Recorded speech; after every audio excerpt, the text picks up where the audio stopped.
بسم الله الرحمن الرحيم. ازيكم يا جماعة؟ فاز او كان سيفوز او اي نيلة اي نيلة.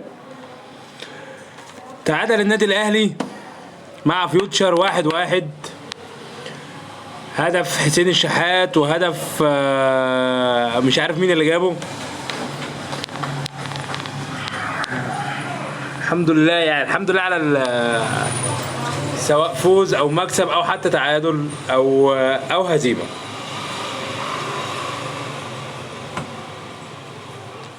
اللي حصل النهارده من اللعيبه ان اللعيبه كانت شايفه ان هي تكسب في اي وقت، رعونه شديده في الملعب، كاننا احنا اللي مطرود مننا واحد.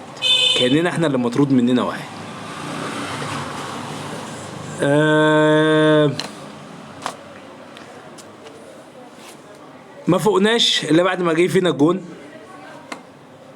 فوقنا بقى، احنا عايزين نجيب التاني والتالت، ليه ما نجيبش واحد في اتنين في تلاتة ونخلص الماتش بدري؟ لا، لازم نصعبها على نفسنا. المسألة مش احنا لسه في الاول ولسه المنافسين قدامك هيقعوا وانت هتفقد نقاط.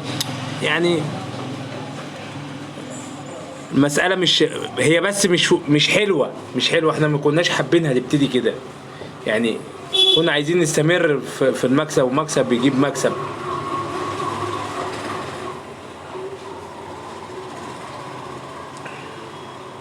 تعال بقى للي عمله معلم قفشه جات البيلن، مسك الكورة وحالف ما يسيبها، لدرجة ان كولر بعد الماتش طلع قال ايه؟ انا مش عارف لغايه دلوقتي ليه قفشه هو اللي لعب الكوره. ده معناه ايه يا جماعه؟ معناه ان المدرب مش مسيطر على الفرقه تحت اي بند. مدرب مش مسيطر عليها. ان لاعب في النادي الاهلي يمسك الكوره ويقول لك انا اللي هلعب البيلن، ده احنا لو ما سمعناش الصبحيه توقيع عقوبه على قفشه، وعقوبه كبيره عشان الموضوع ده ما يتكررش. ازاي قفشه يلعب البلنتي وهو السولية رقم 2 وعلي معلول 1 والاتنين في قلب الملعب؟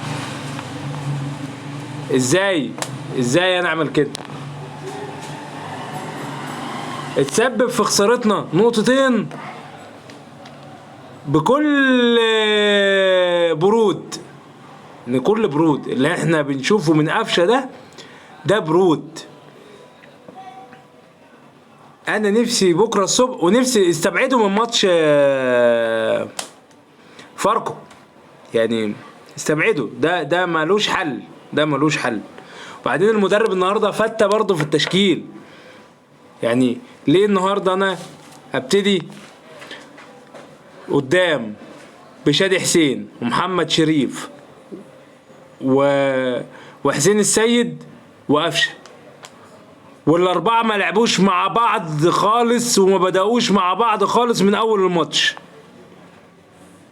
ليه؟ يعني من اول الموسم ما بدأوش ليه يا فتى؟ انا في التشكيل ما العب بتشكيلك العادي وخلاص. ابتدي ببرونو سافيو وحط الناحية التانية احمد